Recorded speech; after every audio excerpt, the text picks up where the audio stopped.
Stop searching for the magic app that doesn't exist, because the truth about remote phone monitoring is actually hiding in plain sight within the architecture of the devices themselves. Most people think you need to be a high-level coder to see what's happening on a mobile device from a distance. But the reality is that the most powerful vulnerabilities aren't in the software you install, they are in the accounts you already use every single day. If you've ever wondered how data moves across the airwaves without a single file being downloaded to the target device, you are looking for the zero install methodology. This is the holy grail of digital oversight, and today, we are pulling back the curtain on the 5 most sophisticated ways this is being done in the modern era. Before we dive into these deep-level protocols, we have a vital message. This video is for educational purposes only. We do not advise or condone using any information presented here to infiltrate someone's privacy or break any laws. The goal of point access hacking is to inform you about digital footprints and security, not to facilitate illegal acts. Use this knowledge to secure your own perimeter. Now, if you're serious about understanding the hidden layers of mobile security, you need to stay until the 5th method, which completely changes the definition of remote access. Before we move into method 1, I want to hear from you. What is the #1 reason you think people try to monitor phones today? Is it security, curiosity, or something else? Drop your thoughts in the comments right now. I'm replying to the most interesting theories. Also, if you need the professional services of an ethical hacker, you can find links to contact certified experts in account recoveries, accurate stolen money recovery, remote monitoring of your kids' devices for safety, and much more. Check the tools and resources in the pinned comments and video description. Let's get into it. Method number 1 involves the synchronization of cloud architecture. Whether it's iCloud or a Google account, these systems are designed to mirror data across devices. By leveraging the API of the backup service itself, a digital shadow is created. You aren't monitoring the phone. You are monitoring the server that the phone talks to.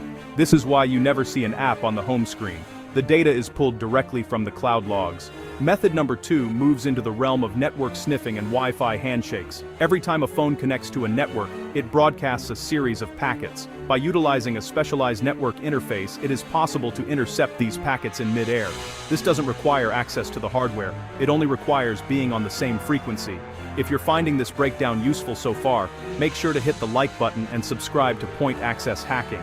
We drop deep dive content like this every week to keep you ahead of the digital curve. Share this video with someone who thinks their phone is a locked vault. Method number 3 is the social engineering redirect. This is a strategy where, the user is guided to change a setting within their own native OS, under the guise of a system update or maybe a security check. By enabling Find My features or family sharing protocols, the device essentially begins reporting its own location and activity to a secondary authorized device. No third-party software is ever used because, honestly, the software used is the one that came in the box. Remember, if you're dealing with a lost account or need professional recovery help, the certified experts are linked below in the description.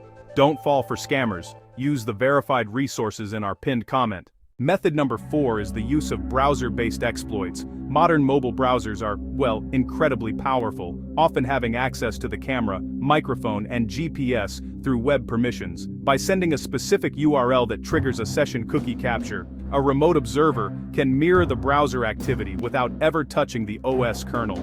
This is the Ghost tab method, where the activity stays within the web environment, leaving the actual app drawer untouched. Finally, method number 5. The SS7 protocol vulnerability. This is, honestly, the most pro-level concept in the industry. SS7 is the global network that allows different cellular networks to talk to each other.